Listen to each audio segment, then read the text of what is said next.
तो अगर हमारा गाना आप सबको अच्छा लगे तो कमेंट करके जरूर बताइए। और हम एक छोटा सा गाना गावे सोहर।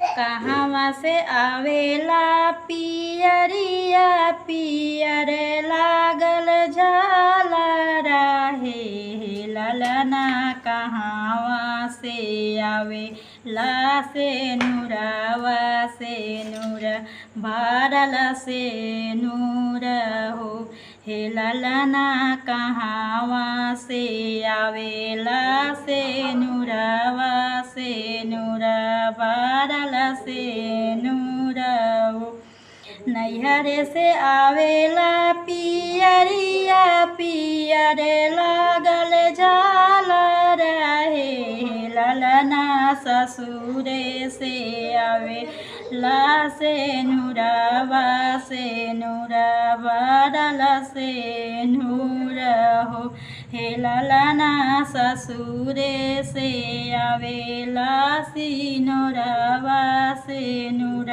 भरल से नूर।